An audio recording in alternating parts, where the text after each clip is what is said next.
Hello everybody, my name is Justin Musquez and I am a locomotive engineer. Now what that means is that I drive trains for a living. And it's a very fun job, it's a very rewarding job. I've been doing it for 16 years and I still love going to work every single day. Now, who wouldn't like going to work and driving a train? It's a great career. I've really enjoyed doing it. Now, in order to become a locomotive engineer, you have to become a conductor first.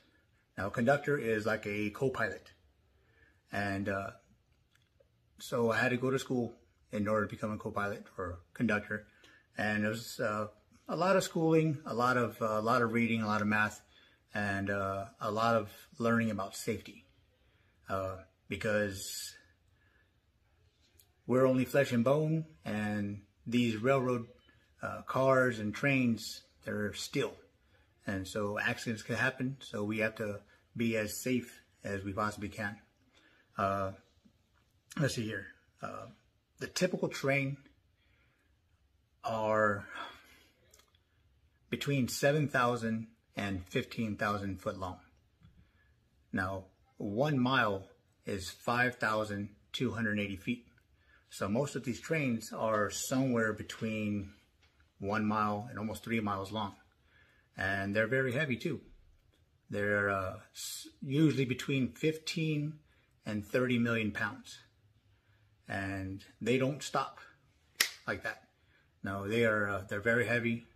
And so all the stopping has to be done in advance. So there's a lot of thinking on the fly, of trying to figure out how I'm going to stop my train. Now, how I'm going to take it up this hill, and then when I go up the hill, it goes down the other side of the hill. Now, am I going to be able to slow it down? Am I going to be able to stop it? There's a lot of thinking that goes on when driving a train. You're usually thinking about 4 miles ahead of you and 2 to 3 miles behind you at all times. Now, my typical day will go to work, and I'll get with my conductor and we'll go over the type of train that we have. Now, we get our paperwork and we find out, is it a heavy train? Is it light? Is it long? Is it short? How are we going to operate this train? Do we have chemicals? Do we have bad chemicals on our train? So we need to know how to operate our train safely. I'll get to the train and I'll inspect my locomotives. Now, my locomotives, they're just really big engines. So just like a car, I'm going to inspect them, check the oil, I'm going to check the water, check the brakes, and also I want to make sure that we have sand. The wheels on the locomotive, they're steel, and then the rail is steel also. So we have to throw a little bit of sand down there in order to make traction so that the wheel is able to grab on to the rail when we're going up a really big hill or if it's wet outside. We drive our trains on signals. So just as you're driving down the road and you have a stoplight and then you have a green light tells you to go, we have the same thing for our trains.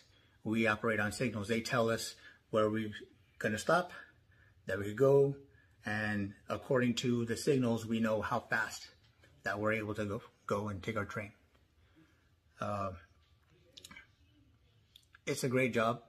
It's very rewarding. It's very fun. You get to go through a bunch of different cities and see everybody out there. There's usually a kid or two that waves and wants you to hit the horn. It's always nice. So if you would like to become a locomotive engineer, stay in school, learn as much as you can, make sure you get your reading, make sure you get your math down, critical thinking, be able to solve problems like that, and you'd be able to become an engineer too.